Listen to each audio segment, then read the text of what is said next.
welcome everybody. Just a quick introduction.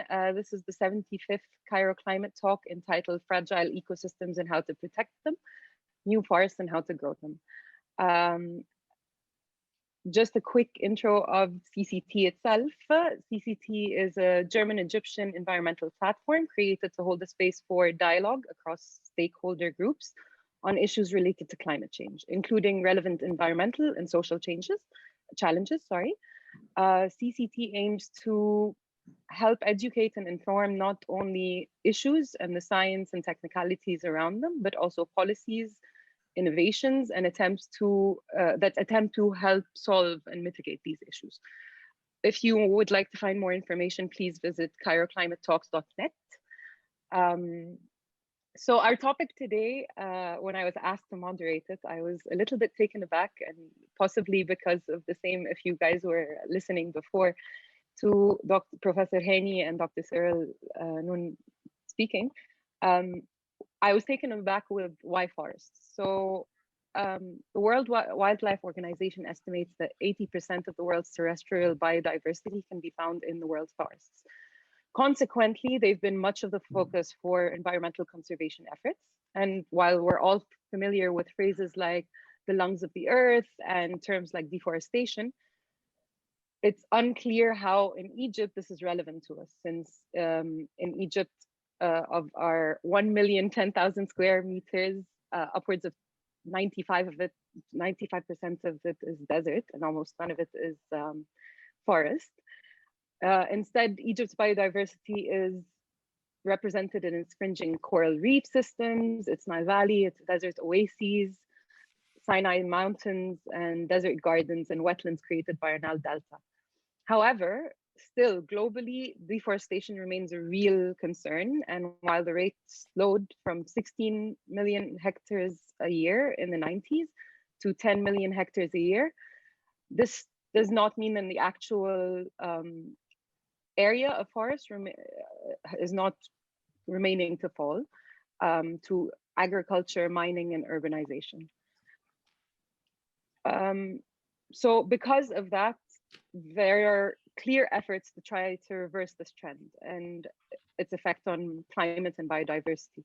The global community has been working on several fronts to limit this loss of forest habitat, and they've been doing that in several different ways. One of these is regeneration, so letting forests regrow, actively regrowing and replanting, which is called reforestation, and even growing new ones in areas that were previously, at least in recent history, unwooded and unforested, which is called afforestation. So the methods and motives for afforestation vary, and during our talk, we'll discuss what Egypt is doing on this topic, on afforestation, and why we're doing it, and where we can go from there. So before we turn to our panelists, I would like to invite His Excellency Dr. Cyril Noon, German ambassador to Egypt, to deliver his opening remarks. Thank you very much for your introduction and for focusing on the subject of today. So it's really my pleasure to be with you on Zoom for the 75th edition of the Cairo Climate Talks. These talks have been an important forum for raising awareness on climate change in Egypt now for the last 10 years. And I'm very happy to see that the CCT has adapted successfully to the virtual world so that you can continue your activities on this 10th anniversary. So the climate talks are, in our eyes, an outstanding example of German-Egyptian cooperation, because protecting the environment and tackling the challenges of climate change are critical issues to all of us, and all of us, we have to address that. Very pleased that both of countries are actively working together in this regard, and I would like to thank also Her Excellency the Minister and everyone in the Ministry of Environment for their continuous support of CCT. 2021 is a pivotal year in the climate negotiations, as we are expecting an important movement of more ambitious climate commitments, the run-up of COP26 in Glasgow. Germany has recently announced more ambitious national climate goals. We are now aiming for a reduction of our emissions by 65% until the year 2030 and carbon neutrality by 2045. So we believe that it is crucial for every nation to constantly review their climate goals in order to make sure that the targets of the Paris agreements can be met. And I hope that we will see more or even many more updated commitments in the coming months. Protecting biodiversity is a very important aspect to preserving our healthy planet, a healthy planet for future generations. And now we come to our subject, which are forests and trees. And these are the green lungs of the earth. And as we all know, they help to store carbon emissions. In Egypt and all over the world, planting new trees can undo environmental degradation, such as desertification. It can offer agricultural biodiversity, and it can, or it does, increase air quality. Germany has been an early supporter of sustainable forestry.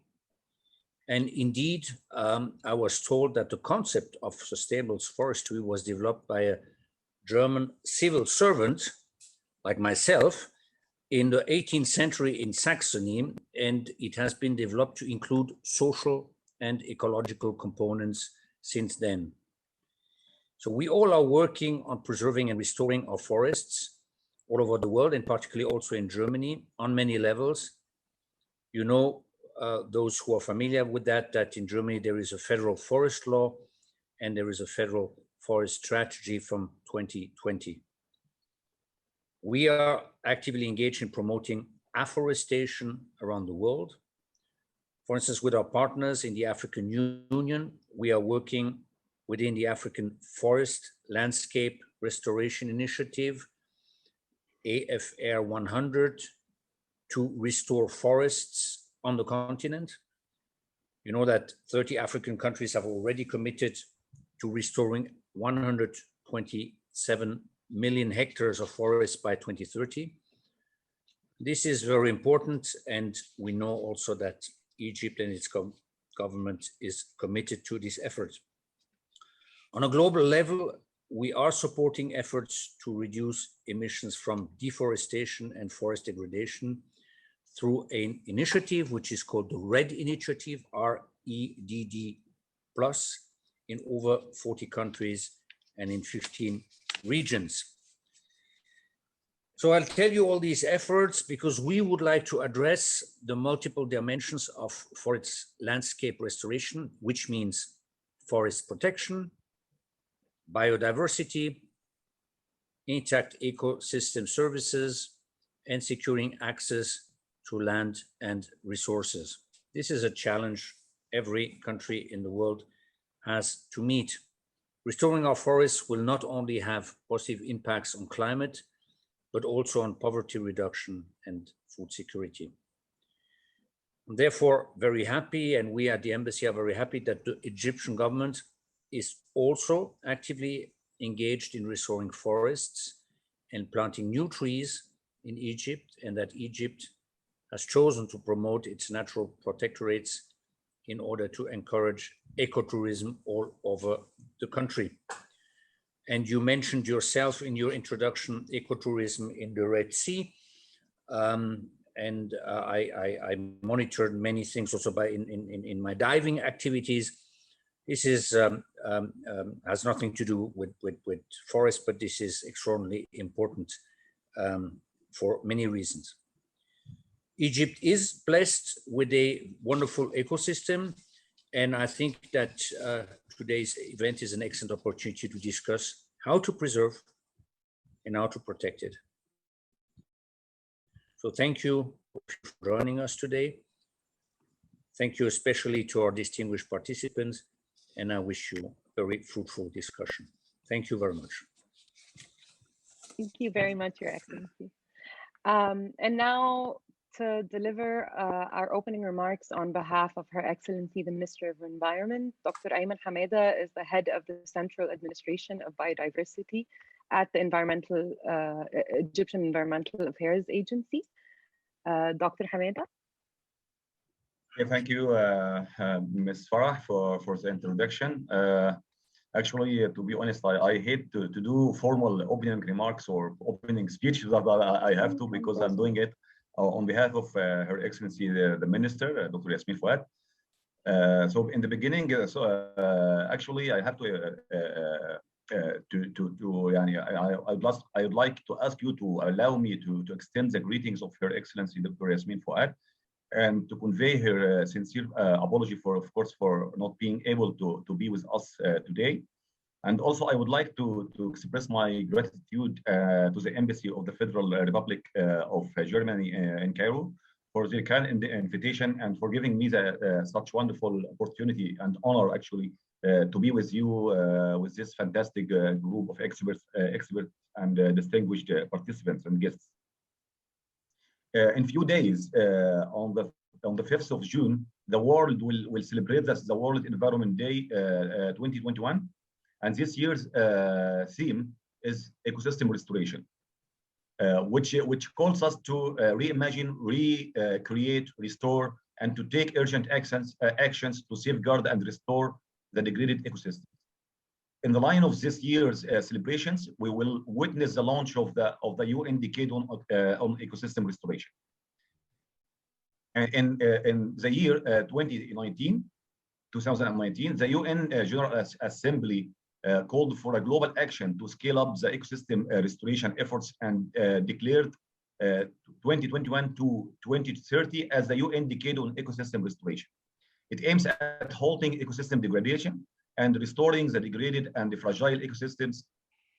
And the main reasons actually behind that call are the critical values of ecosystems, the unprecedented rate of ecosystem degradation, the insufficient political support, and the lack of technical capacities.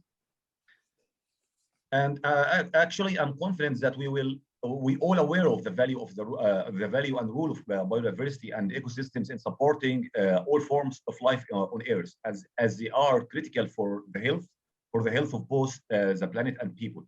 In addition to the environmental protection values, the healthy ecosystems can provide valuable socio-economic benefits.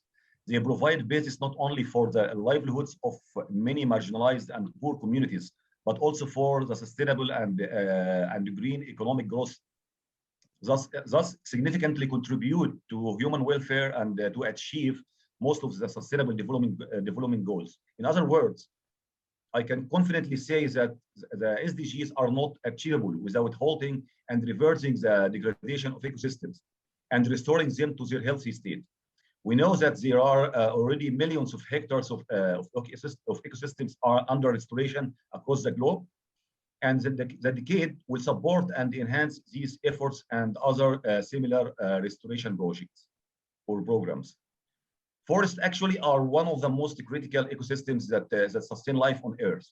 They are home for up to 80% of the terrestrial fauna and flora, and provide means of livelihood for more than 1.6 billion people. Moreover, forests provide one of the most effective means for climate change mitigation and adaptation, as they can absorb about 2 billion tons of carbon dioxide each year. Nevertheless, the unsustainable human activities, mainly deforestation, are driving us to lose over 4.7 million hectares of forest every year. And this to help you to imagine, it's equals about one football pitch every 3 seconds. The latest EPIS Global Assessment Report on biodiversity and ecosystem services is giving us many alarming messages regarding the unprecedented rate of biodiversity loss and the ecosystem degradation. I'll give you some examples. The first one is around 1 million species are already facing extinction, and many within decades, and we will witness actually the extinction of many of them. Human activities have severely altered 75% of the terrestrial environment and 66% of the marine environment, and more than 85% of the wetlands have been either lost or greatly altered or changed by the year 2000. I'd like to recall now with you, I'd like to recall our celebrations a few days ago by the International Day for Biodiversity 2021. Of course, it was on the 22nd of May. It was celebrated under the slogan of "We are part of the solutions." This slogan actually was chosen to build on the momentum gained last year when we celebrated the same day under the theme "Our solutions are in nature." In fact, biodiversity and ecosystems, when come together with nature-based solutions as an umbrella approach, will provide the most sufficient solutions to enhance resilience to climate change, improve human health and welfare, and ensure water and food security among the many other challenges that threatens the human survival on Earth. The world is now fighting against the COVID-19 pandemic. There are many studies and scientific evidence addressing the role of ecosystem degradation and sustainable wildlife and the biodiversity management and the illegal wildlife trade in the emergence of the new zoonoses and outbreaks, such as the current pandemic. At the same time, we are approaching the adoption of the post-2020 global biodiversity framework in the upcoming CBD COP15 that will take place later this year in China. Egypt actually represented by Her Excellency Dr. Yasmin Fouad, the Minister of Environment, being the king because she is the current, or Egypt is the current president of COP of the CBD COP, has played an important role in the supervision and development of the post-2020 global biodiversity framework. This framework actually is considered a critical part of the solution to safeguard our planet, as it provides a good opportunity to reset our relationship with nature in a way that allow us to have a role in achieving the biodiversity 2050 vision of living in harmony with nature. Finally, and bearing in mind that the lessons that we've learned from the current COVID-19 pandemic, it is time to go back for nature, to build back better, and to invest in green recovery and ecosystem restoration so that we can minimize the risk for future pandemics and be part of the solutions for biodiversity loss and climate change. Ladies and gentlemen, and respected participants, as we are all part of the nature, we have to be part of the solutions. That's all. That's my word, or that's my opening speech. Thank you all once more. Thanks for everybody. Thanks for His Excellency the Ambassador. Thanks for all everybody. Thanks for bringing me with you in such an wonderful experience. And of course, I wish you and everybody a very successful and a very fruitful 75th Cairo Climate Talk. Thank you. Thank you, Dr. Ayman. So just before we start and before I introduce our questions and panel, I'd like to give everyone a kind reminder. Our interpreters, Sohail Mahfouz and Miran Hossein, will be providing live interpretation of the session in Arabic. If you want to access that, please click on the globe icon on the far right and choose the German channel. لو عايزين تسمعوا المحاضرة أو يعني مش المحاضرة المناقشة بالعربي، لو سمحتوا دوسوا على الأيكون بتاعة الكوكب اللي على اليمين تحت واختاروا القناة بتاعة الألماني. شكرا. So just for everyone that's attending and wants to ask questions, there will be space for a question and answer session at the very far end. However, please send your questions on the Q&A tab on Zoom as we go along, and our CCT team will be going through the relevant questions and will provide us with the ones that have not been addressed during the discussion. So as you can see, our discussion today is going to be an interesting and an optimistic one. Our panelists are doing interesting work on a very unexpected reality. The idea of, or some of them are, the idea of growing forests in desert land. And we're going to be taking a look at what that means for Egypt's resources and its sacred biodiversity. First, however, I'd like to invite Dr. Barbara Ral to, for those of us who are unfamiliar with these concepts, and some of the discussion has already covered some of the points, but I'd like a more structured introduction into what biodiversity is and how it relates to climate change, or how biodiversity protects us from that.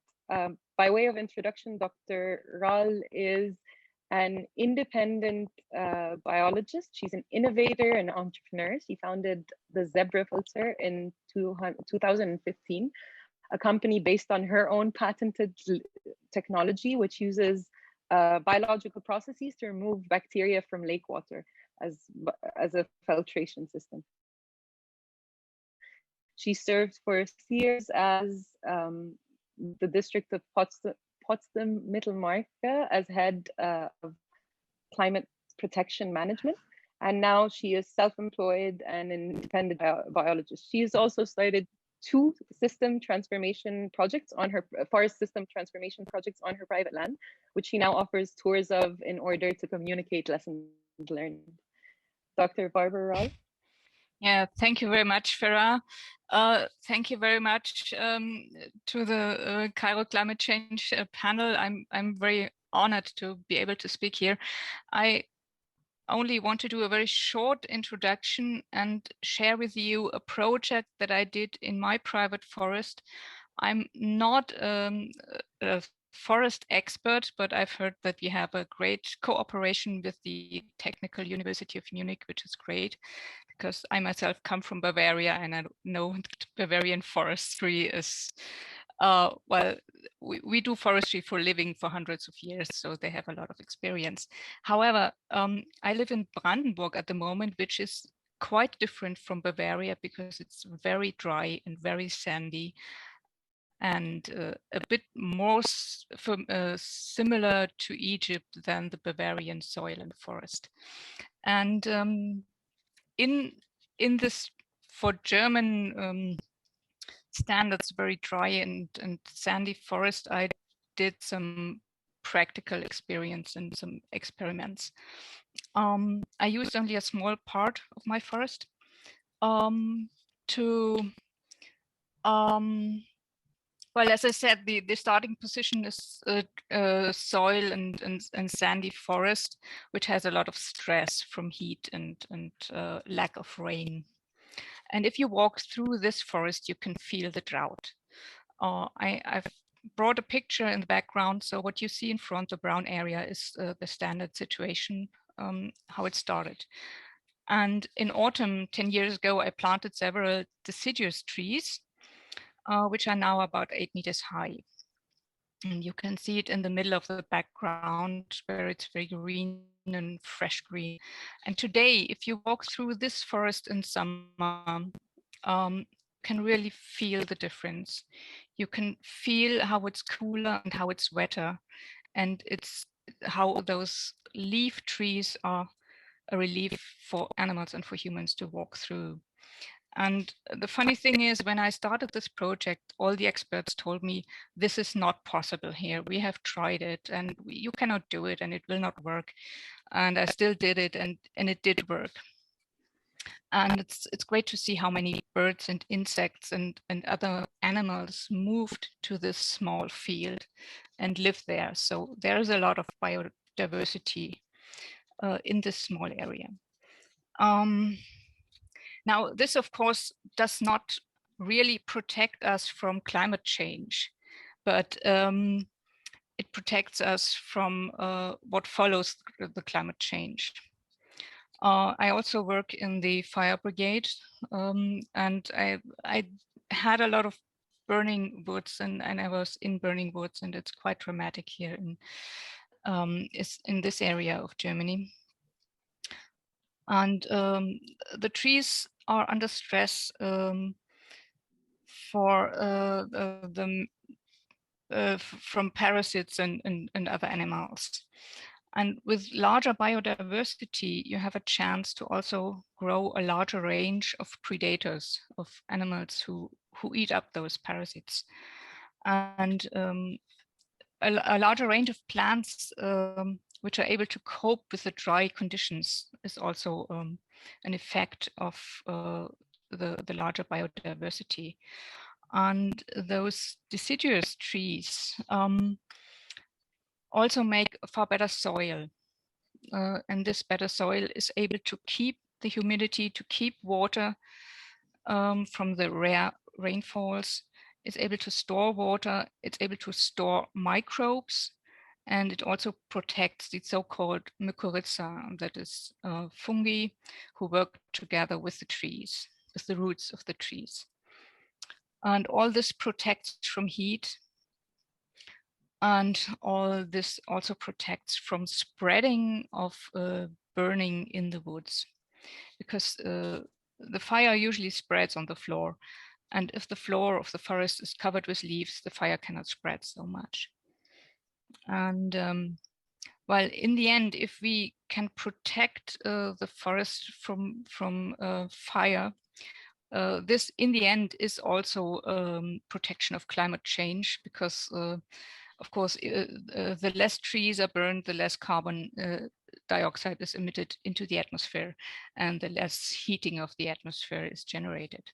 So this was just a very short example of what is possible. And well, there are several aspects I tried which made it successful, but maybe we can come to that later. Thank you so far. Thank you so much, Dr. Rol. So yeah, as you said, this is a very interesting and possibly not super similar, but there are some similarities with the Egyptian context. Before we go into the Egyptian context of afforestation, I would like to invite Dr. Ayman to tell us a little bit about Egypt's biodiversity profile and some of the main threats that we face here. Dr. Ayman. Okay, thank you, Ms. Farah, for this question. Actually, it's because it is very good. Actually, it is really good to give the audience and our distinguished participants an idea about the profile of biodiversity in Egypt, because as it is well known to everybody, the climatic conditions in Egypt, as we are in one of the most arid areas in the whole world. We are living in a harsh conditions, and we have the desert covering most of the Egyptian territory. But despite of this, we actually have a very unique biodiversity, and we have a very unique diversity of animal and plant species. Actually, we have, or we can say that Egypt is a home for around 30,000 animal and plant species. 143 of them has a global significant species, and this also include, of course, some endemic plant and animal species, which are quite much. And among those 30,000 animal and plant species, we have recorded over or around 2,200 plant species. We have around 110 mammal species. 7 of them actually are endemic. And of the plants, we have around 61 or 63, according to the different references, 63 endemic species.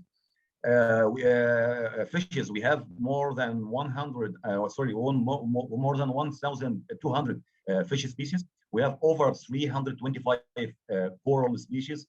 We have Egypt also is home for resident and migratory birds. We have recorded over 520 bird species, including soaring and water birds, water birds, of course. So and also, of course, many thousands of insects, around or between 2,000 and 15,000 insects, including 63 butterflies. One of them, actually, I have to say that one of these butterflies, which is called the Sinai button blue butterfly, is competing to be the world's smallest butterfly in the whole world, and it is endemic to Egypt. It exists only in a very tiny place in San Catherine protected area. So as I said, despite of this arid and the deserts, Egypt is home for an interesting biodiversity. And regarding the threats that and the pressures on the biodiversity, and because Egypt actually is part of the whole world, so we are facing, or the biodiversity in Egypt is facing the same set of pressures and threats, and we can combine them, all the threats and pressures, we can combine them in five main categories, or five main threats. The first one, of course, is a habitat loss and the habitat degradation. And I think this we should take part in our discussions today. The second one is the pollution, and I mean by pollution, all forms of pollution. All form of is one of them, or the major threats to biodiversity.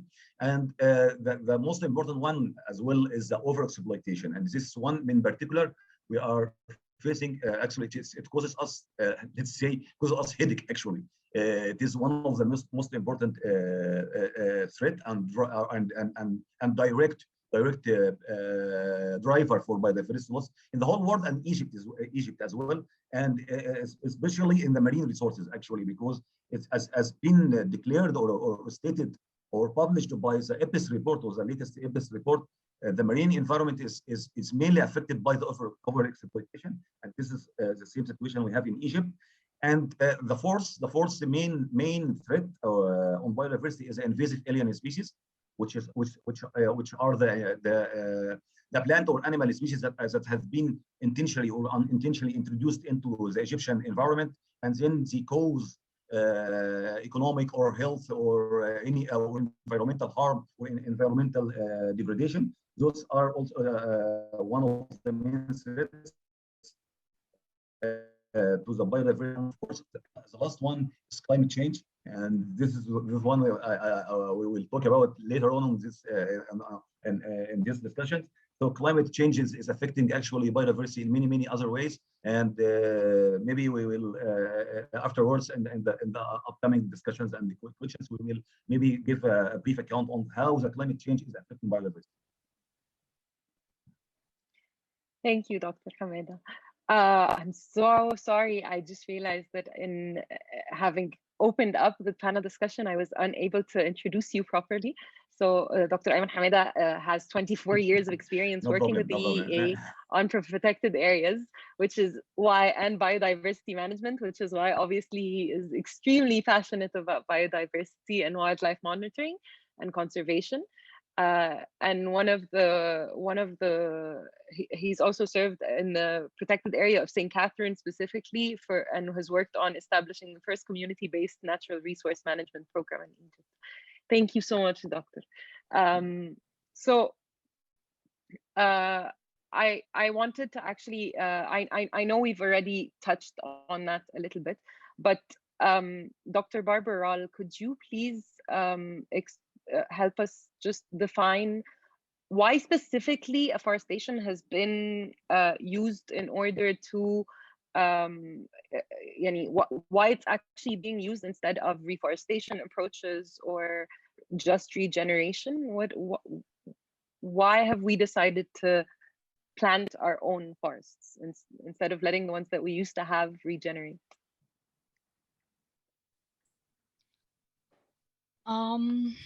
I'm not quite sure whether this is. I'm sorry, I'm talking about the global context, not Egyptian context.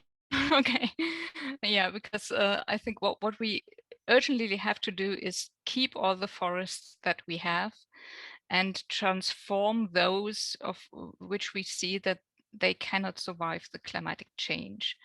And for a transformation of forests, I think it's very important to keep the forest that is there, because in some area you cannot, or it's much to grow completely newly grow forests. So afforestation is harder than to regenerate forests. So you need the diversity and you need umbrella. You can in the background, for example, of my picture, you need those trees as an umbrella to protect the new trees that you want to grow there. Yeah, and in a global aspect, of course, it's extremely important to keep the forests that we have, because we have to keep the soil in the rainforest, for example. And we need the forests as a carbon storage, carbon sink.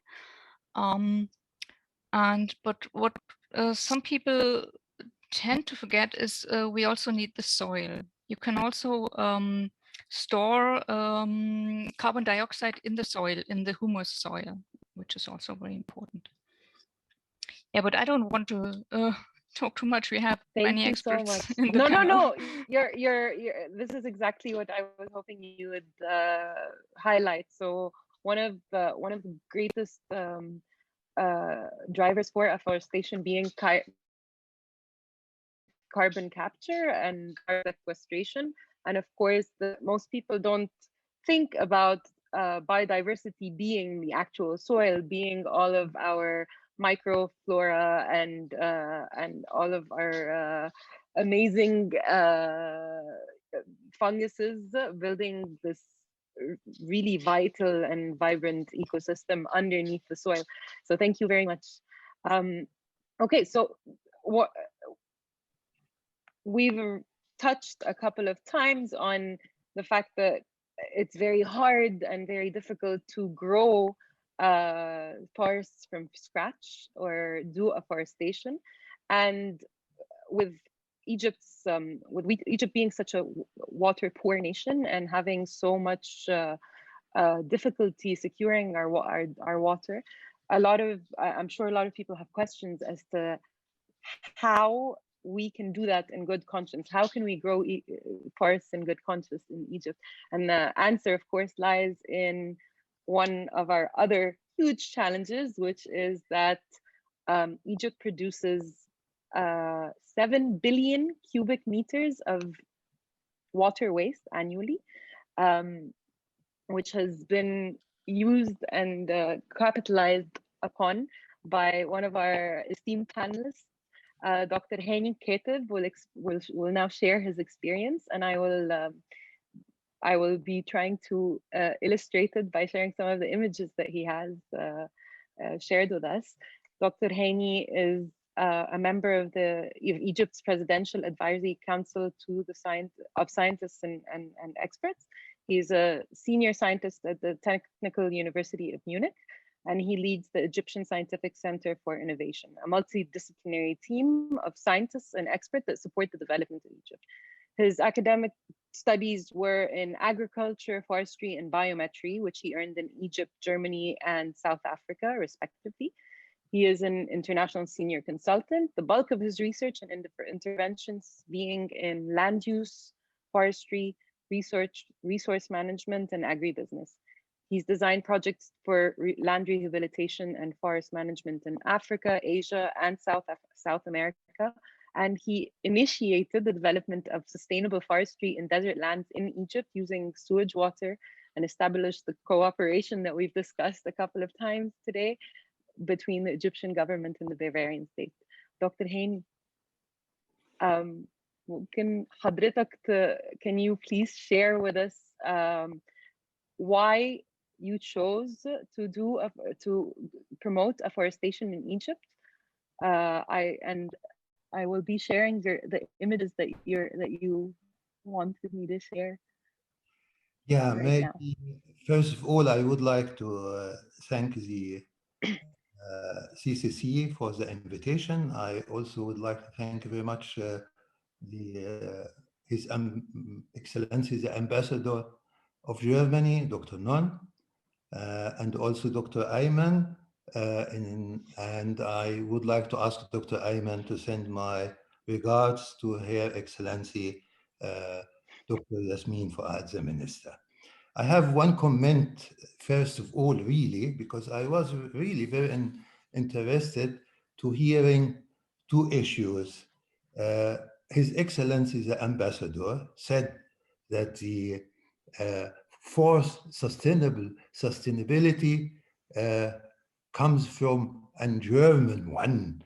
And this is really true, because this is a very important, which a lot of people does not know, because 300 years ago, the concept of sustainability was described for the first time by the German Hans Carl von Karlowitz.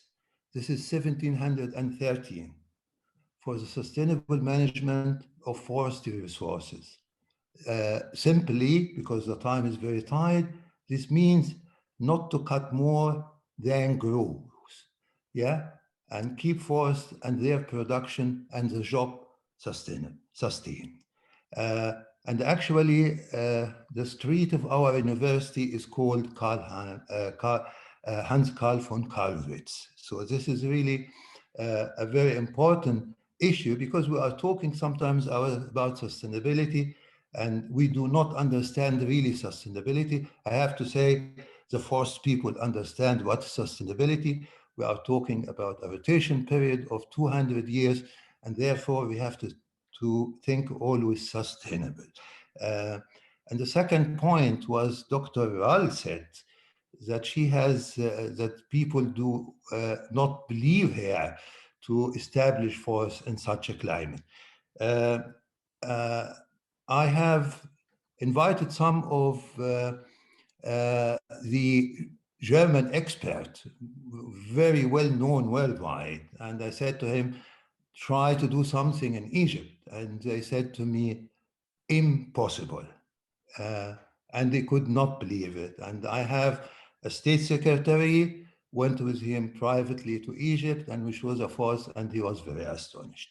But maybe before really I answer your question, I would like to say something which is really very important for me. I'm an old man, and I have to say it to the young people. When I'm talking about any creation, I have a respect. I have a respect even to the non-living organism. So, and the tree, when I look at a tree, can you imagine the wonder of a tree standing over thousands of years in the same location, in its original location? It brings its food and or nutrients and water, yeah, from the same place. Yeah, it grows thousands of years. Can be 5,000 years. Yeah, we have the oldest tree at the time being 3,000 years old. We cannot imagine how they can grow. We have trees which have over 13 meter diameter and 135 meter height, and roots in South Africa. This is according to my last information, is 120 meter depth. Yeah, so actually we have to owe, first of all, a respect to the trees, to the plant, to all living and non-living organisms in our time. Nature is very important, and maybe I have also to mention something about the diversity. And I have to say, if we look at the ecosystem, and particularly the ecosystem, the forest ecosystem, it's a very important, I don't know who have visited and rainforest. Yeah, it's fantastic production. It's a high diversity. We are talking in Europe, in the forest, about 4,000 to 5,000 species. But when we go to the rainforest, we are talking about 10,000, 20,000 of species, yeah, with high production. And for me, it's really very important, because we are talking also about the climate change, about the pollution and the degradation of the habitat and so on. We have to understand the ecosystems, and the ecosystem is a self-sufficiency. They are self-regulatory. They are producing, and it's high production, but at the same time, they manage the water and nutrient and energy cycle, but they maintain the quality of the physical environment. And this is very important. We human, we do not maintain anything, we destroy anything. So we have actually to look at the nature and imitate the nature and learn from the nature. But when we look at this ecosystem, it has the high diversity, and the high diversity, we have to say it is a gift from the nature, or it is a godsend. Yeah, and the reason why, if you look at the soil in the rainforest with this high production, it's not very fertile. The fertility comes from the biodiversity. So each organism or each plant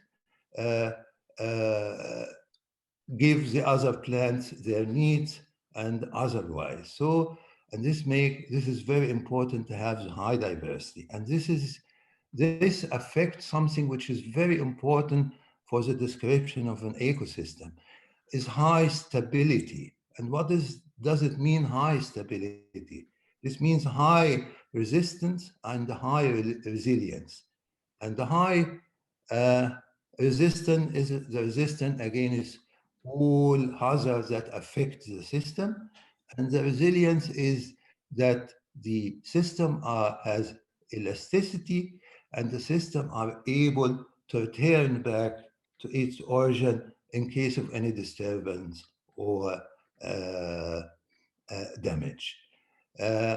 So now when we are talking about forest, and we are talking about forest in arid region, we have to think of mine. We try to imitate the nature. Yeah. First of all, Egypt 6,000 or 10,000 years ago was a large part of Egypt was green.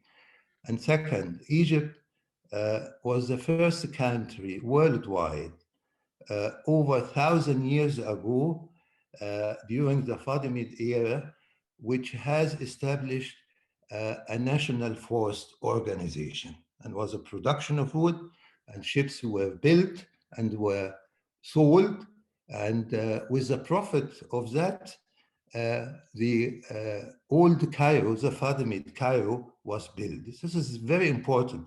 So we do not, Egypt, we have now no experience in forestry, but we have a background. Cairo, yeah, was built of money, of selling of wood.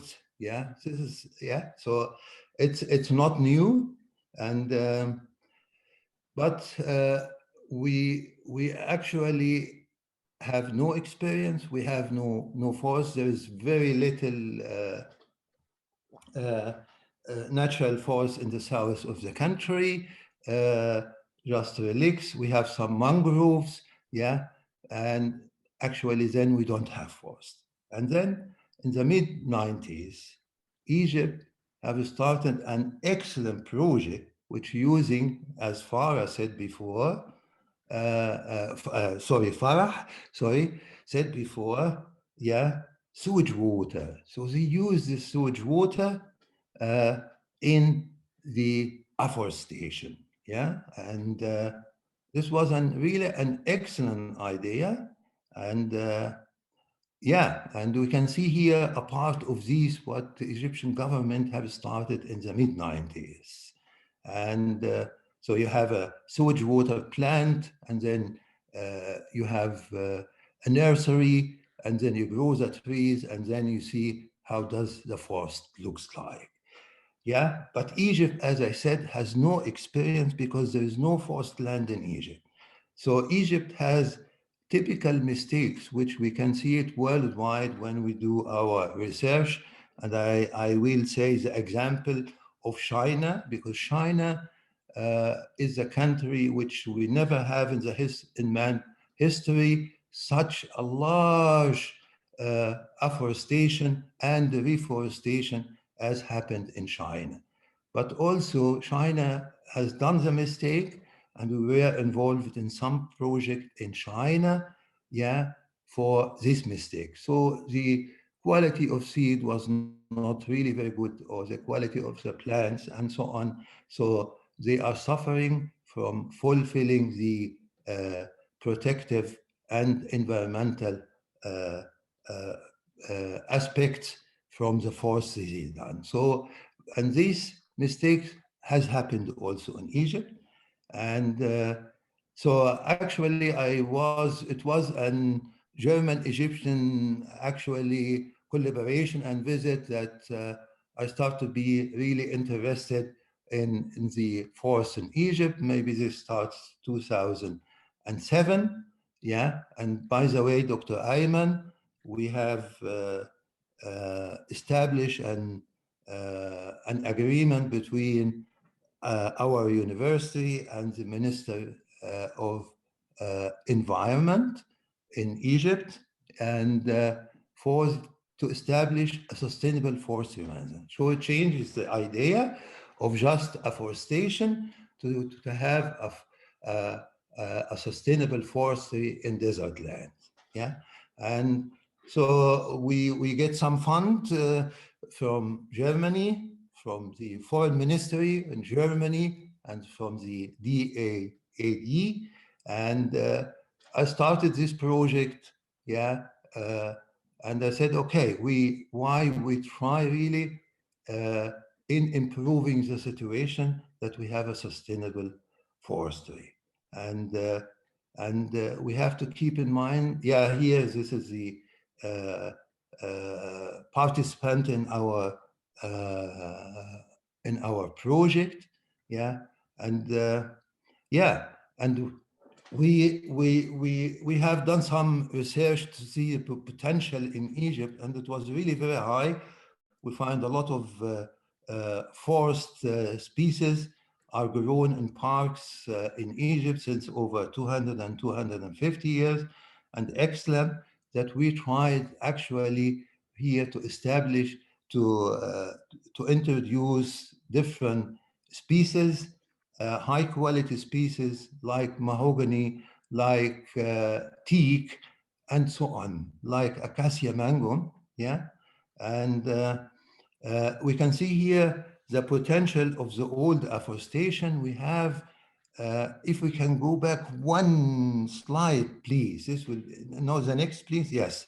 And here we see, for example, Crombia citrodora, after 1.5 years has a diameter of 10 centimeter and height of over 10 meter. It's unimaginable for us, for example, coming from Germany and see such a growth. Yeah, we are talking about a growth of maximally 0.5 centimeter, or maybe in best case 1 centimeter. And here we talk about 8 and 9 centimeter diameter growth. This is a potential.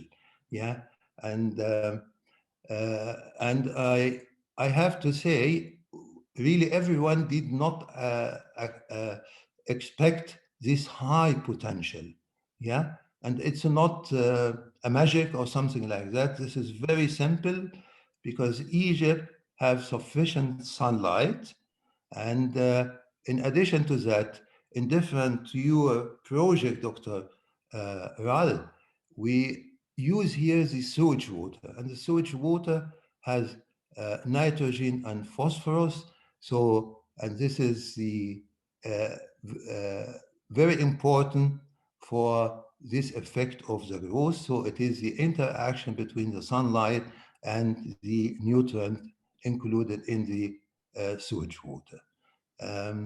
Yeah, and we could see that the growth, and actually here an example that in Germany we say in average for all species we have after 60 years around 350 cubic meter volume per hectare, and we can see in Egypt we reach that with the problem I mentioned before.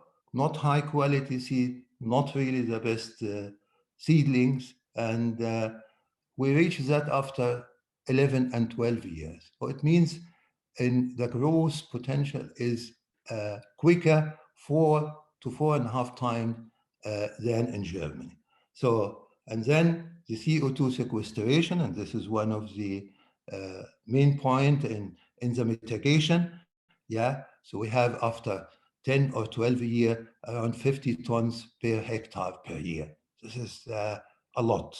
Yeah, and I believe that when improving the management in Egypt, improving the quality of the seed and the quality of the plant material, and also improving the silviculture treatment or the forestry treatment, we can reach much more than that. And actually, when we have to see really the benefit of the trees and the afforestation in Egypt, and we can see here some of the development. I don't know if we saw how we started the project, completely desert land, and then the development after a few months says, yeah, here we started here, and then after a few months says we can go, please, the next one, if it's possible. Yeah, so we could see after a few months and how it does look. Yeah, and it's unimaginable. Yeah, and imagine these are teak and mahogany and so on, and melina. Yeah, and even it looks like a diverse forest after 3.5 years. Yeah, so the potential is very high. We are trying here in Germany to support the development in Egypt by fundraising, because we see this high potential does not exist in many parts of the world. Yeah, particularly for the mitigation of the climate change. And we have a group here which would like to combine the seawater desalination with the afforestation. And I believe it's really an excellent idea. But the afforestation is not, or the forest, we have to talk also about the urban forestry and also the forest which protects the agriculture area, which is very important. Yeah. Okay, this is one of the agriculture area, how could be looking. We protect that by the forest, and inside, as you see now, and this is can be the agriculture area. Yeah, and here actually we have in Egypt, it's very important, really, I have to say it sometimes. In Egypt, we have the sunlight, and what's happened? They build, and the houses are very close to each other, and they start turning the light on during the day.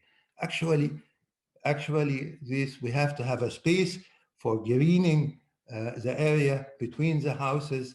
I recommended that we should, if a house of a height of 15 meters, we have to have a 15-meter space, and this should be planted by trees or green, yeah, which is really very important. And if we look really at a lot of problems, a few days ago we heard about the flooding in India even, yeah, and the flooding protection is trees is very important. Yeah, we have to protect our water streams by trees. Yeah, we have in the urban area, we have to plant trees to avoid flooding and so on. Yeah, and this is part what, yeah, and we'd like really to support Egypt in the establishment of a sustainable, I'm saying sustainable forestry in Egypt. The potential is very high. Yeah, we could not really expect that all trees which we introduced really survived and grew well. Yeah. Thank you. Thank you, Doctor. So Professor Hani gave us a lot to process. I'm going through some of the questions. Please keep sending them over. We're going to address them as we go along.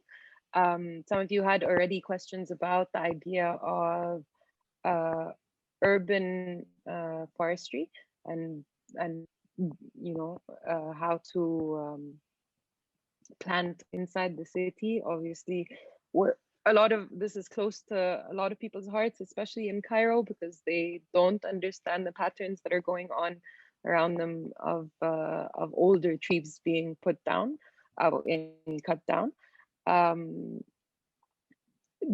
Does anyone on the panel know if there's a method of you know promoting these older trees, or if they're cut down for a specific reason? I don't hear you, Farah. Really? Okay, I'm sorry. Apparently, this is not one of our. So this is an interesting question, but it seems the panelists don't really have an answer for it right now. And one of the questions that we had though was the.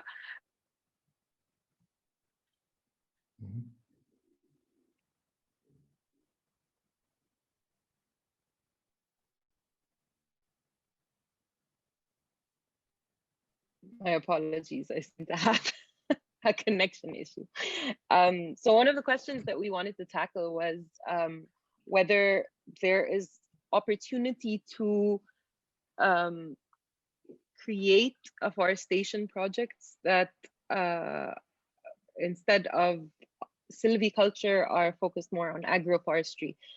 Dr. Hani, can you tell us a little bit more about why you chose the type of trees that you did for this project, and why agroforestry was not the aim of this project? Yeah, because we are talking about the afforestation, and we are expert in forestry.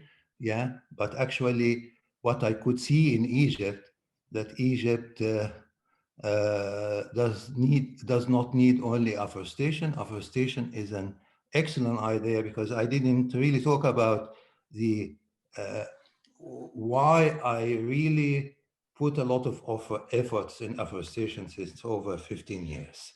Because I believe, I am very confident that when we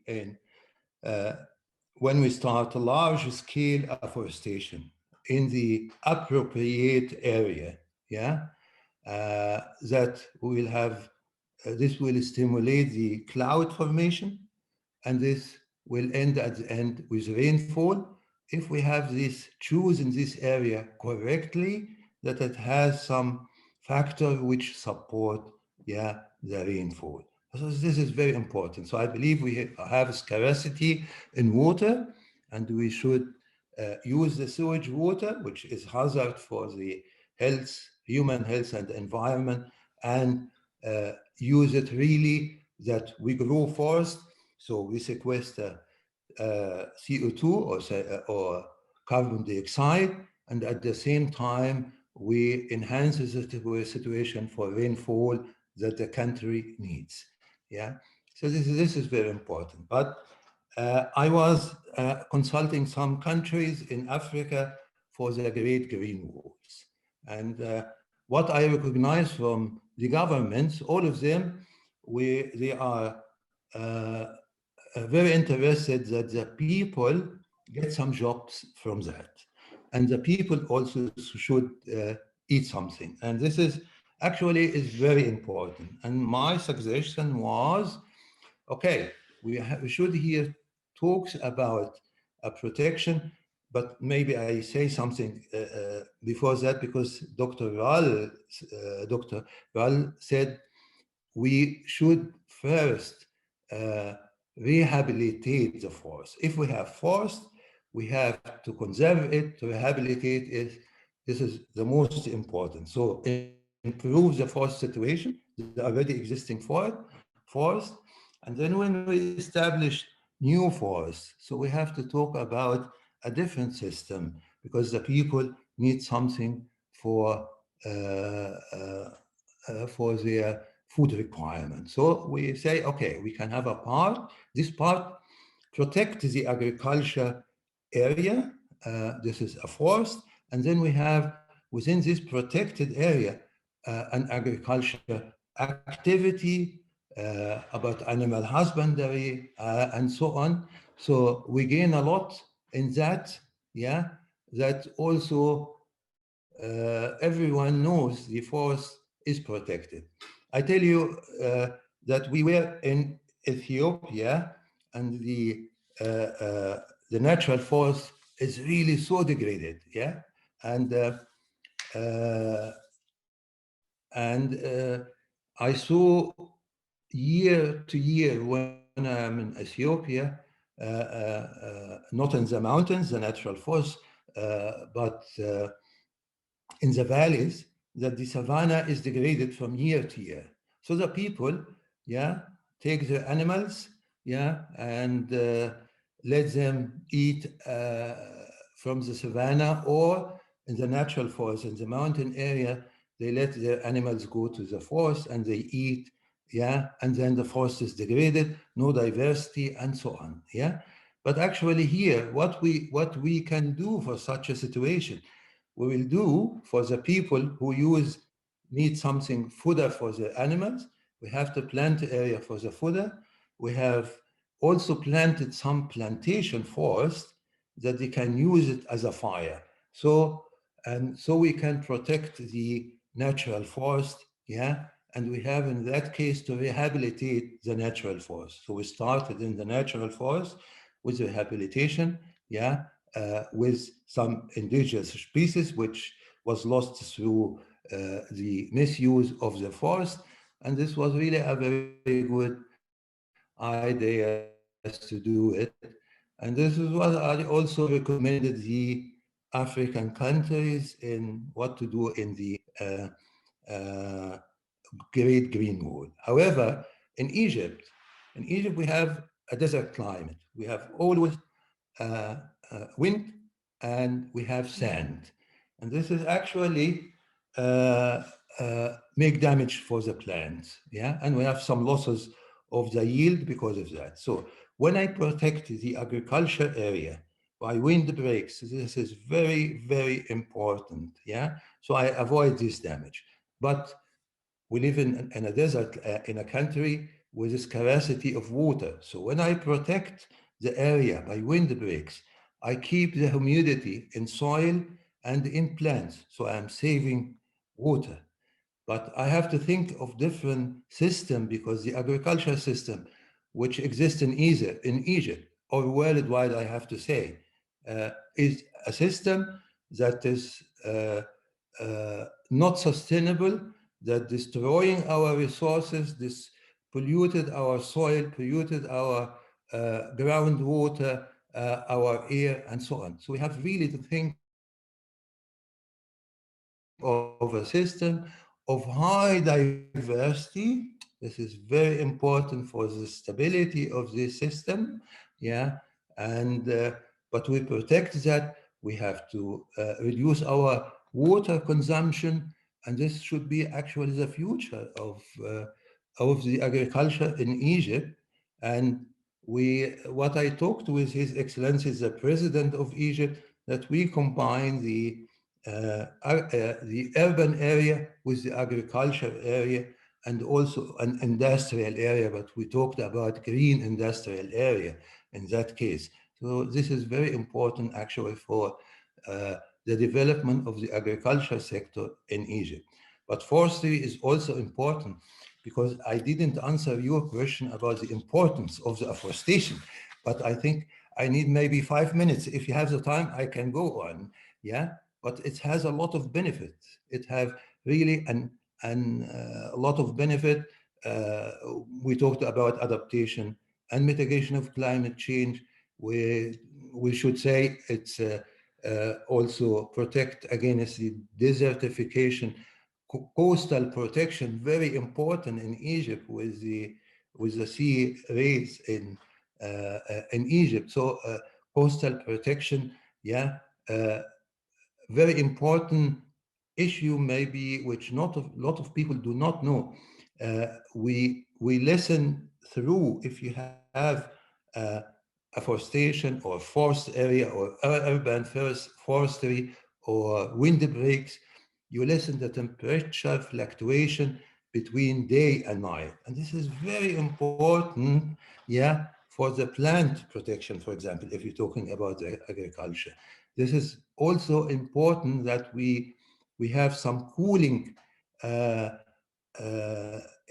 cooling in summer days, if you are in an urban area, cooling in summer days. And this is very important. We can decrease if we have a well-established green area and a well-established windbreaks in the cities, we can reduce the temperature by 7 to 8 degrees. Can you imagine how much energy you can save? Yeah. It sounds like you want to terraform Egypt.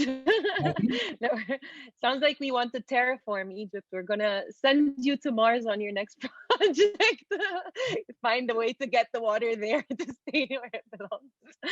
I wanted to ask. I actually wanted to use your comments about the change of the weather patterns, and ask Dr. Ayman, what do you talked very specifically about the fact that we are a desert ecosystem, and that our biodiversity is very, very well tied to that kind of climate. I understand that due to working on conservation, there are some things that are always going to be of concern. So what do you think the change in landscape, the change in coverage, and the change in the actual species that are in an area, how do you think that would affect our biodiversity, if at all? Like, it might not, I'm sure. هو لسه معانا صح؟ لسه معكم. Actually, it's a very difficult question, Farah. Thank you for such a difficult question to me to answer. But actually, when we talk about, or we speak about afforestation, actually it is difficult to speak about benefits of afforestation after the Professor Hani has already mentioned. Yeah, it's very difficult for me. But yes, afforestation brings some, let's say, indirect benefits to biodiversity. Of course, afforestation can. It is one of the most efficient, let's say, ways of mitigating greenhouse gas effects and the climate change. It, of course, improves the ambient and the micro environment, and like the cooling effect that has been already described by Professor Hani. And it also improves the air quality. And of course, all these effects will have an indirect, let's say, I have to be cautious, actually. Let's say an indirect effect on biodiversity, on ecosystems. I mean, I'm talking about the natural ecosystems and the biodiversity. But some other forms of the benefits that afforestation brings to biodiversity is the soil, actually, because afforestation, of course, improves the soil biodiversity, and it may improve. Let's say it may improve the soil biodiversity, but it does improve or it does prevent the soil erosion. So it brings some benefits to biodiversity. Although they are indirect benefits, they are not that much benefits to biodiversity, unless they are done the right way, as Professor Hani has mentioned. So if we do it the right way, we will have some benefits on the biodiversity, because but at the end of the way, afforestation is some sort of artificial ecosystems, and that brings some benefits, and we have also to look after them. Having said that, they have an indirect effect or indirect benefits to biodiversity, but because I'm working with the biodiversity, and this is my specialty, and this is my responsibility as well. So I have to be focused, and I think you've seen, or you've already noticed that my speech is all about biodiversity, actually. Yes, this is the field that I like. So I have to go back again to the biodiversity and how we bring benefits to the biodiversity. But before I go, I remember one more benefit for the for afforestation, because afforestation can be also beneficial when they are considered by some scientists as an alternative resource or alternative or alternative, let's say alternative source for forestry products. Although myself, I have to I all the time I'm very cautious and I'm very conservative about the word or the concept of alternative sources, because we as conservationists, people who are working for the protection of biodiversity, we have to take care and give our attention and focus to the natural assets, to the natural biodiversity, not to give the people an alternative source, because it doesn't work all the time. Because to persuade or to convince people to protect something, they have to find, or you have to bring them a value from this something, from this biodiversity. So if they lose the value of the natural biodiversity, of the natural assets, of the natural resources, they may ignore it, they may abandon it, and they don't care if anything will destroy them, and they will rely on the alternative source. So not the alternative source. Can I ask you a similar question? So the work that Dr. Hani and the government is doing right now is repurposing specifically wastewater in order to put these afforestation project into reality. What would have been the alternative? So what's the alternative impact of just the sewage water existing, us having this massive resource that we're not actually, like, في examples of in Egypt of where this resource, having not been capitalized on, is creating an adverse effect for biodiversity? No, actually, I think I didn't explain what I mean the correct way. My question is not because of what you said. My question is, I understand that you said that this gives indirect benefits, but I meant that I know you're not saying that it gives harmful, it creates harm for biodiversity, but I was wondering what the alternative was. Would we have actual harm for biodiversity if there was no afforestation? No, Farah. If we do it right, like Professor Hani said, if we do it right, if we carefully select the place, if we manage it right, if we give it a sustainable management practices, and if we do it, so it's no problem. Of course it will not bring harmful effect on biodiversity. But this will happen if we carefully select the site or the location for doing the afforestation. Because one of the bad effects, or one of the negative effects of afforestation would be the conversion of specific habitats for wildlife, and to be converted into artificial ecosystems. Because we have to be careful about creating a new ecosystems or artificial ecosystems. But it's not right. It's not harm. It's not something wrong if we do it carefully. If we carefully select the place, if we manage it properly, it will bring benefits for the whole environment. It's one of the most effective way, as I said, one of the most effective ways or measures to mitigate greenhouse gas effects and the global warming and etc. And it creates lots of jobs and many other. And as Dr. Hani mentioned earlier, it keeps from this harmful material seeping into our groundwater, and the Nubian aquifer is a huge resource that we share across the across North Africa, and is where we get all of our water.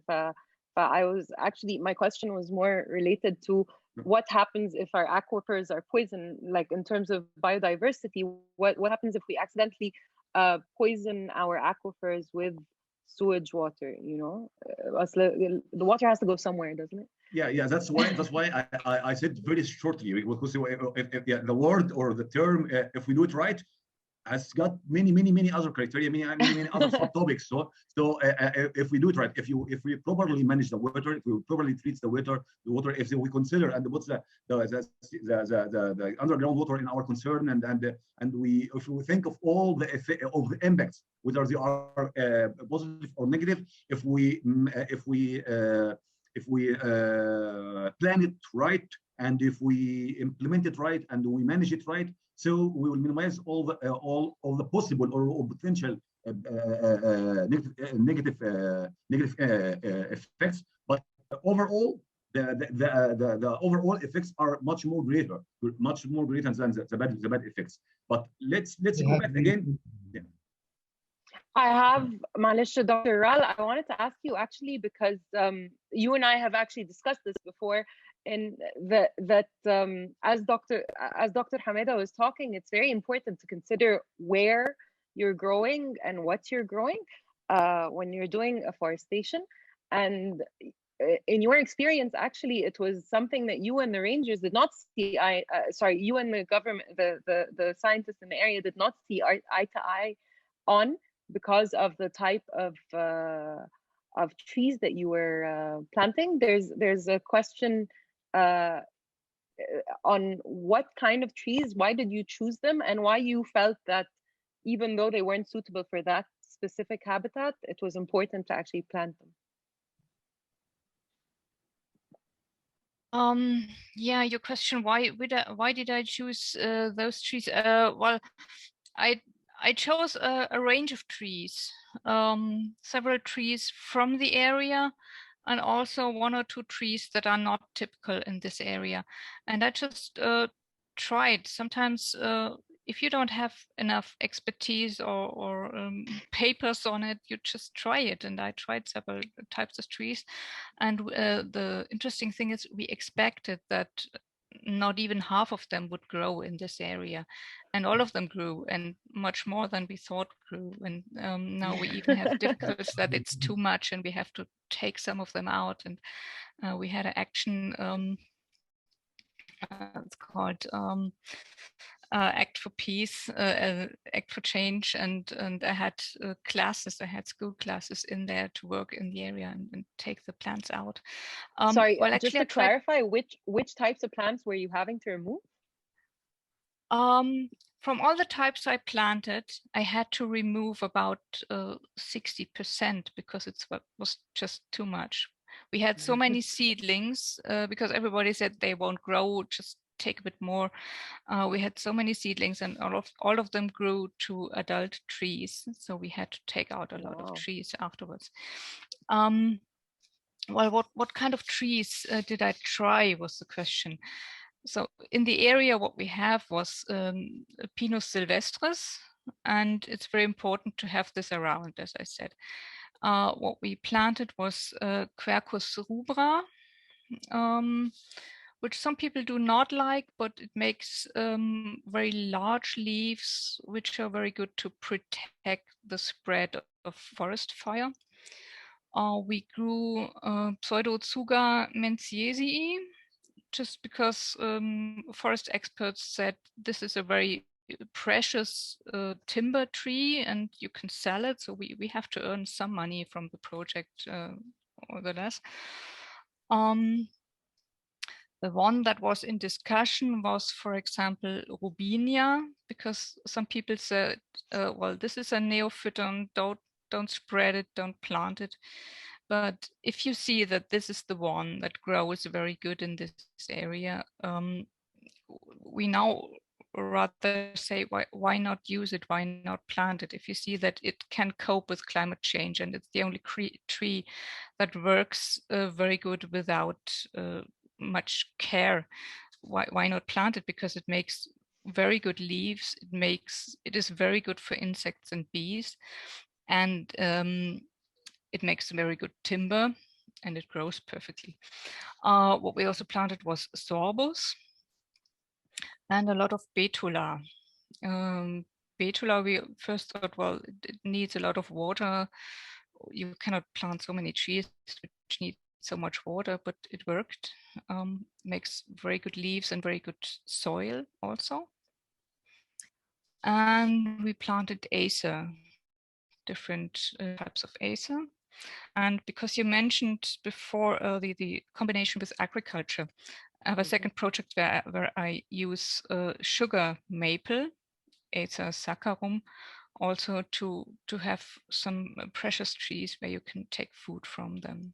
And of course, castanea. Okay. Yeah, and several bushes we tried, and larix, for example, we also grew larix because it's an important timber wood. Yeah. Great. So what I'm hearing is that you're financing this project by actually using some of the more successful trees in economic activities. So either selling them as timber or as products. That's right. Dr. Heni, actually taking afforestation projects in Egypt. How do we finance our afforestation project? And I'm gone. I don't hear you very well, really. One more. Sorry, but till we hear you. Yeah, and now, okay, I hear. Yes, please. Yeah. I think we are in Germany lost to the Egyptian, Dr. Ral. Yeah. I think the connection to Farah just we cannot hear Farah anymore. But I grabbed the question was, how do you finance those afforestation projects in Egypt? How do we finance? Yes, this is a okay. It's not a simple question at all, but I would really like. I love really first to comment on some of what Dr. Ayman have said. Dr. Ayman, I agree with a lot of things what we are saying, but when we are talking only about sustainable forestry. Yeah, number one. We are talking in Germany since 50 years about what we call near to nature forest. Yeah. And I think it was, you agreed with me that we have the right way. The Egyptian government, and this is a real, at the moment, I have to say, a real mistake. And I am encouraged really to say that because I have a worldwide experience. And when we see that now there are discussion about how we can promote the afforestation in Egypt. And there is no definition of the Egyptian government what is a forest means. Yeah, and, this is very important.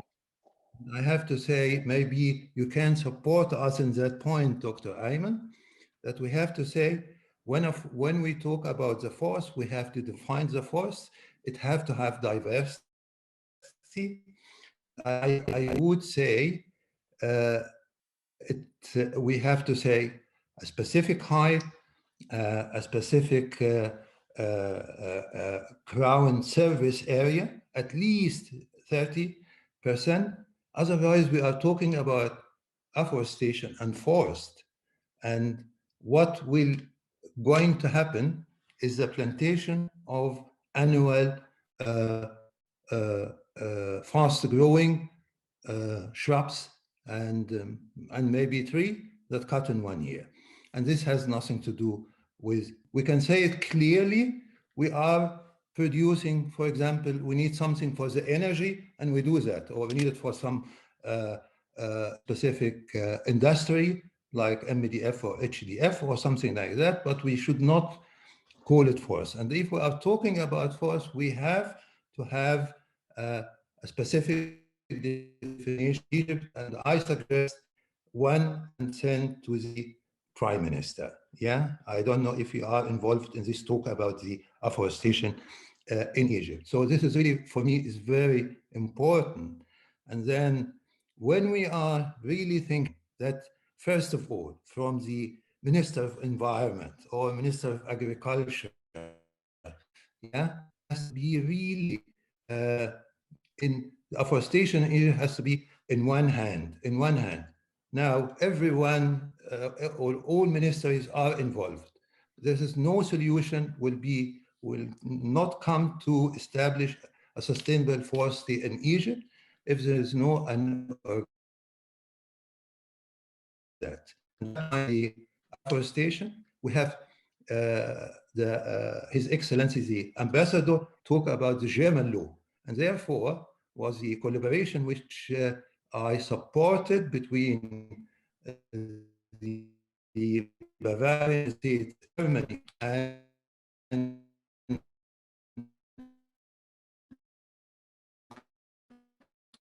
the government. In this question is coming how also to finance that or to support that. But without the regulation first, what is our forest definition? How could we establish a sustainable forestry? Yeah, diverse forestry. Yeah, so we have a clear regulation and it should be sustainable. So it means I will have the benefit of the CO2 sequestration, but I also have a part of the trees are fast growing, which they can be used after 10 years. I remember a German professor, he said, the Egyptians are very lucky guys. They can plant the trees and they grow. They can harvest it after 10, 15 years. We plant a tree and we die and we never harvest a tree. So, and he is really right in that. So this is a potential that we can do a system that encourage people to invest. I hope. But just so we're clear, it's a double-edged sword, right? Because we're capable of having this huge rate of growth because of our sunlight and because we're using sewage water. But it's also the reason we won't be able to use this water in growing edible food, right? Agroforestry, correct? I have to say, and maybe I should not say that, but I have to say it because I'm really worried about this point, what we are talking about. We theoretically, only theoretically, please, and I hope no one misunderstand me because some people misunderstood me before that I am encouraging the sewage water for the agriculture. Not at all. I am against it. I am completely against it. I know it's theoretically technically we are able to treat the sewage water to be a drinking water and can be used in agriculture. It's only theoretically, yeah? What is in reality happen is completely different situation.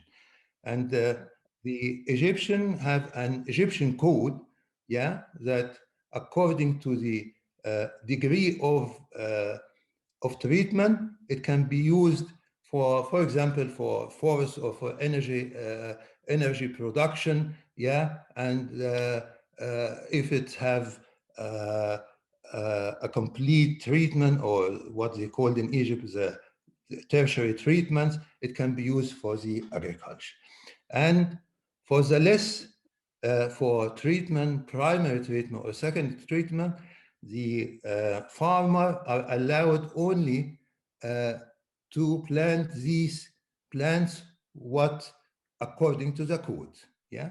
So imagine you have first of all a lot of waste treatment plant. Are we sure of the quality of the water after treatment? This is number one. It means I need a control mechanism, a very strict control mechanism to the treatment of water. And then after that, I need another control bodies that to check if the farmer grew the right crop or not.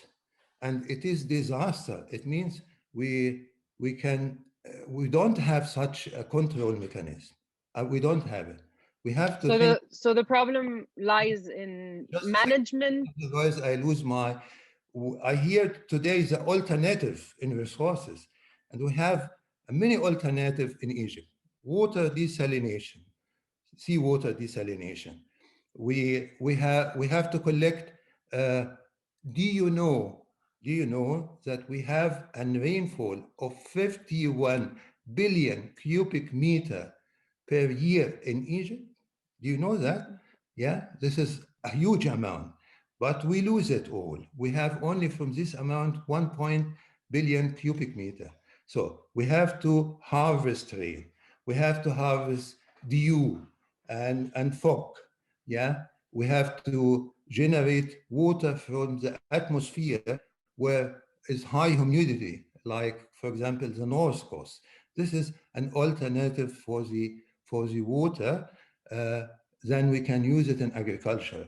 And the amount of the sewage water is not sufficient that we can always consider it to use it in agriculture. If we improve the situation with the control bodies, and it's very hard to control all of the farmers which will get the treated sewage water. It's impossible for me. And therefore, I have to be against it because of the health of the Egyptian and because of also the environment. Thank you very much, Dr. Hani. That's very enlightening. It's a question I've always had for a really long time. We hear a lot about what you can and cannot plant in places like the green belts around around Cairo, and it was very frustrating not understanding why. So my final question is to Dr. Hamada. Dr. Hamada, a lot of people are asking about, they've heard that there is a huge impact in growing mangrove forests, especially for biodiversity and for coastal regeneration and coastal protection.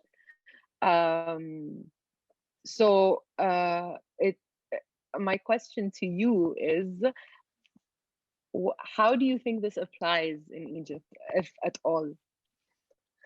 Okay, thank you. Thank you for the questions, and thanks for those who raised this question. But before I go for an answer, I have to also give a word of thanks to Professor Hani, because he already made everything very clear. What we are talking about is sustainable forest management, and I like the term that he used, near to nature forests. I think this will bring more benefits to biodiversity. Although I still insist on the issue of rehabilitation or reforestation, which of course brings more benefit to biodiversity. But this again does not mean that afforestation is not good. It is good for the environment, good for the climate change mitigation, and we are not against it. Of course, we are supporting it, and of course we will support the project, but to do it in the proper or in the right way, like has been explained by Professor Hani. Let's go back to your question. The only natural forests that Egypt has so far, we call them forests, are mangrove forests, correct? Yeah, this is a good. Yeah, thank you. This is a good point, actually. You know why? Because that's what most of the people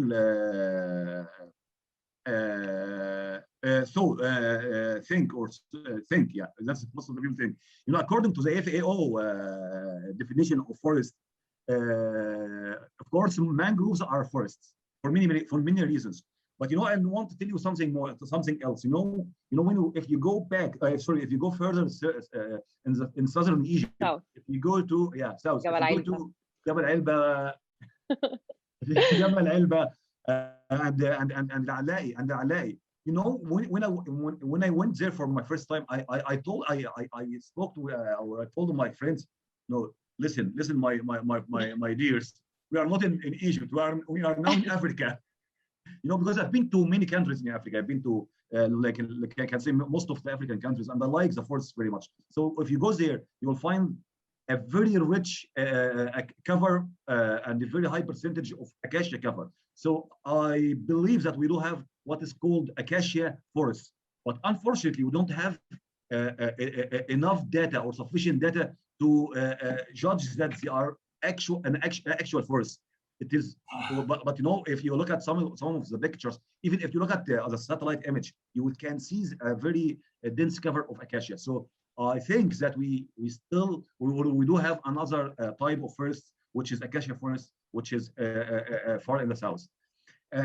So if we are talking about the benefits of mangroves for the biodiversity and for even for the livelihoods, yeah, we're going to talk a lot actually. One of the we don't have a lot of time. Yeah. So let's talk about the first, the most clear or the most prominent benefit of mangroves, which is the sequestration of carbon dioxide, of course. It is, I'll tell you something. The healthy, let's say, the healthy ecosystems, and this is according to the last EPIS report, and it is well known and it's well established by scientists.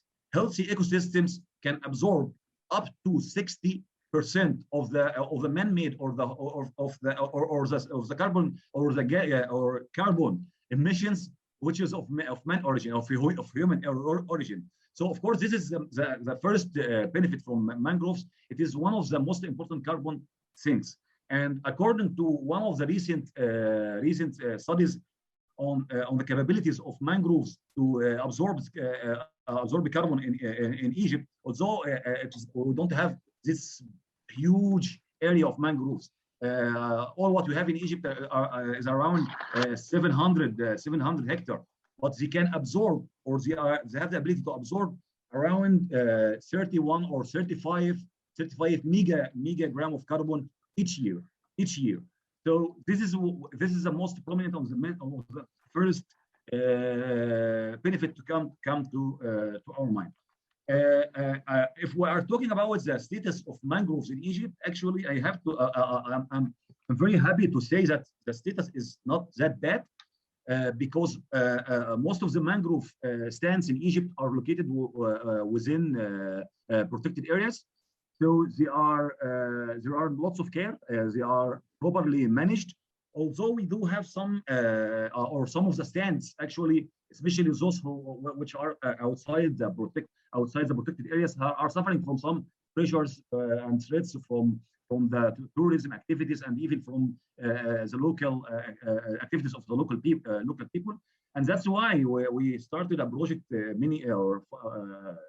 many years ago with the Ministry of Agriculture to rehabilitate or cultivate or rehabilitate some of the mangrove stands, and we've managed to do 175 hectares of cultivated mangroves. And now, because we still have a very few number of mangrove stands that still suffer from some pressures, and they still need our care and management. So now we are in the process to start another project with one of the famous universities in Egypt to look after one or two of the stands that are already suffering from some pressures and from many factors.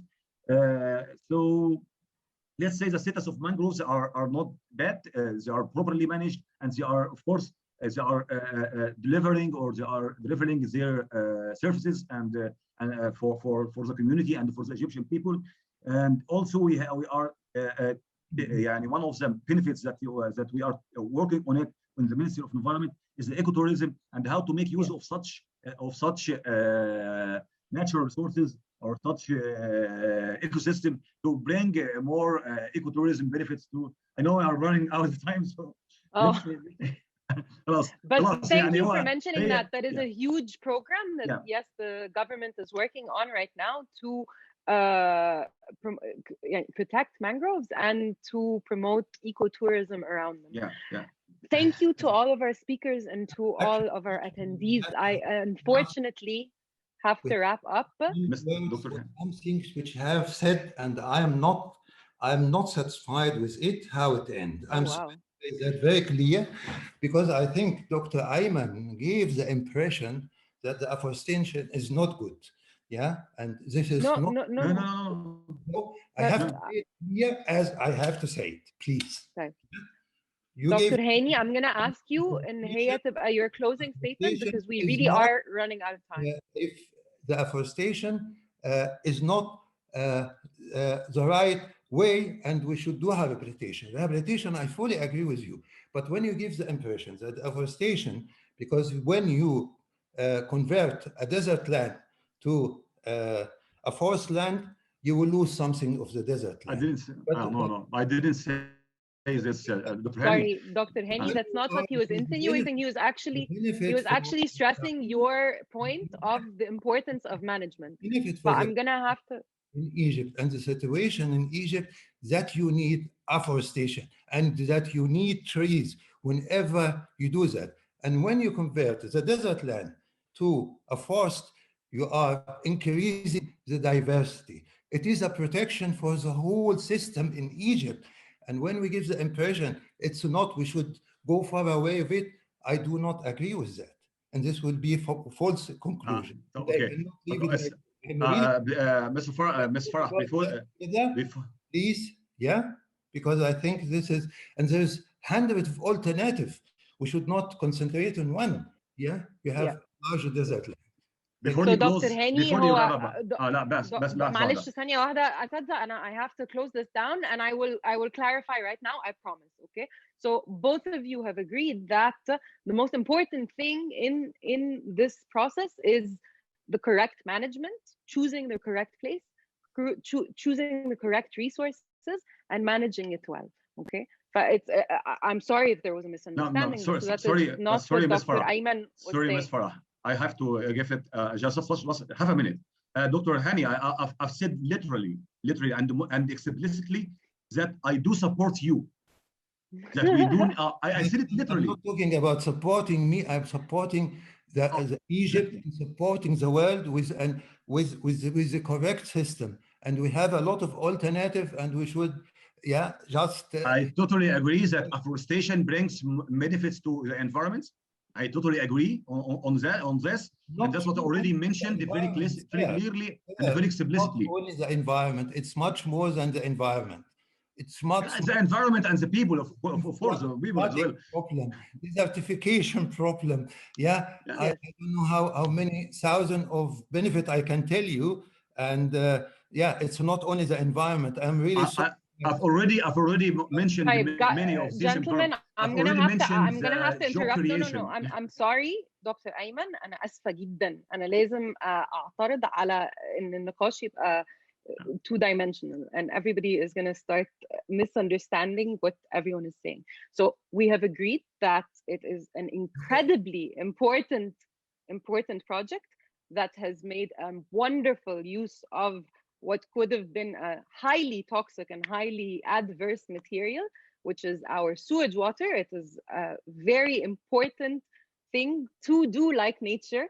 And I'm very glad that you both mentioned this, to do like nature and recycle resources and make them into not only inert, but into very useful, important materials and resources, such as the forest that Dr. Hani helped grow in the Serapeum in Ismailia. If you have any other questions, or if you require, by the way, Dr. Hani, people are asking for your presentation.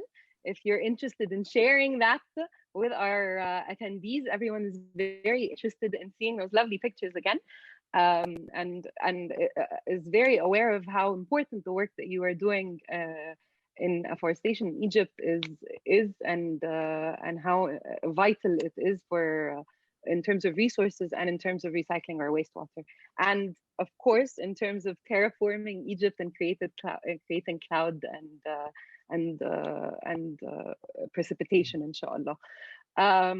So thank you all for attending. I apologize to our panelists. It's a very important discussion, and I'm very glad we had the opportunity to have such a vibrant one. Dr. Barbara Rall, thank you so much for sharing your experience. People have asked both for your email, and I think if you could also share where they would be able to find information about your lovely forest, I think people would be very glad.